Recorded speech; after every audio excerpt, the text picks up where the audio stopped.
जैसे हम इस क्वेश्चन की बात करते हैं, two tangent are draw from a point P to a circle with a centre of O. यानी हमारे पास एक सर्कल दे रखा है जिसका सेंटर क्या है, ओ दे रखा है। इस पे हमारे पास दो टेंजेंट है, P A and P B, और बोला है prove that A P B is a equilateral triangle.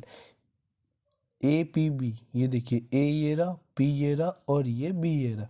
इसकी सहायता से जो ट्राइंगल बन रहा है, यानी वो क्या है हमारे पास, इक्विलेटरल ट्राइंगल। ये हमें प्रूव करना है। इक्विलेटरल ट्राइंगल हम दो तरीके से प्रूव कर सकते हैं, या तो तीनों साइड इक्वल प्रूव करके, या तीनों एंगल जो है वो 60 डिग्री हम प्रूव करके हम इसे प्रूव कर सकते हैं।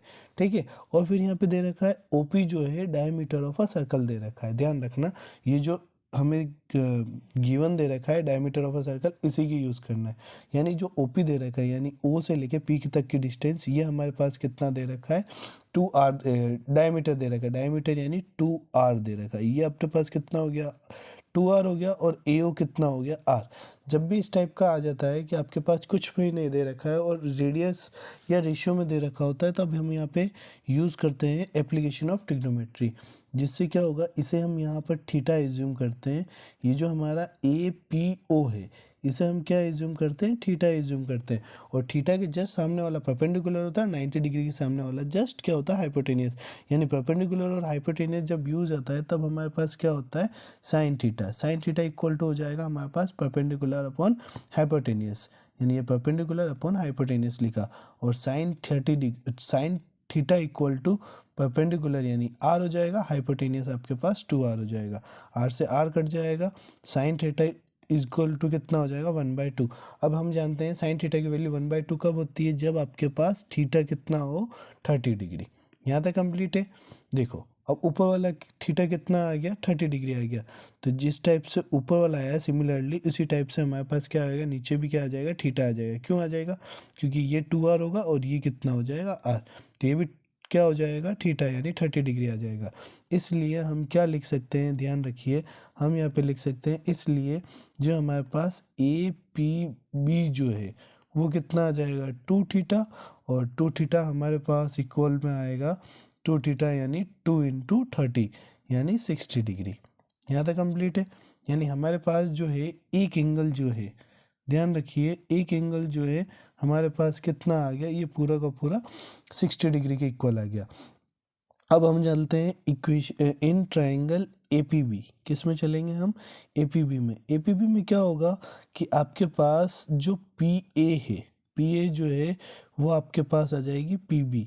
क्या आ जाएगी, PB के बराबर आ जाएगी। जैसे ये PA बराबर PB हो जाएगा, तो ये जो हमारा एंगल है, ध्यान रखिए, यहाँ पर अगर हम एंगल की बात करते हैं, कौन से एंगल की बात कर रहे हैं, ध्यान से देखना।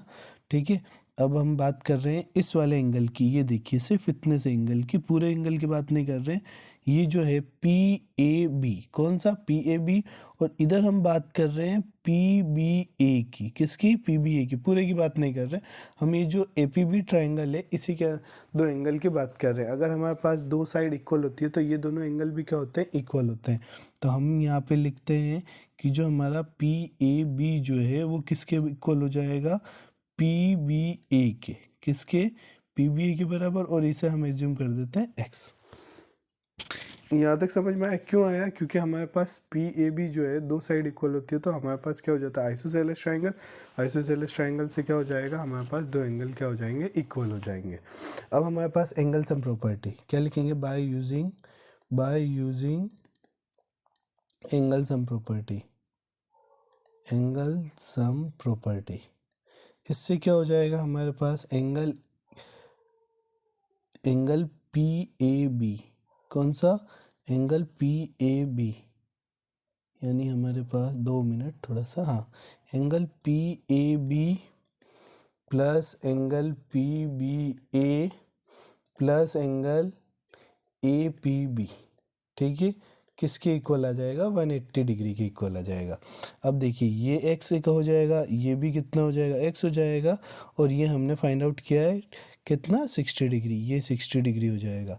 इक्वल में कितना हो जाएगा, 180 डिग्री, यहाँ पे 2x, और ये जो 60 डिग्री है इधर आया, कितना हो जाएगा, 120 डिग्री। x इक्वल टू कितना हो जाएगा, 120/2, इक्वल में कितना आ जाएगा, 60 डिग्री।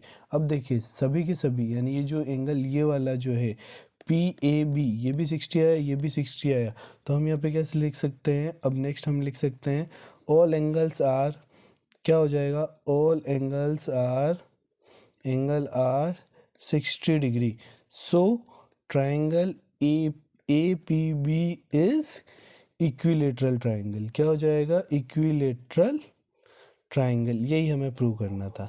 ठीक है, ये प्रूव हो गया, ये पूरे 5 नंबर का। ठीक है, थैंक यू।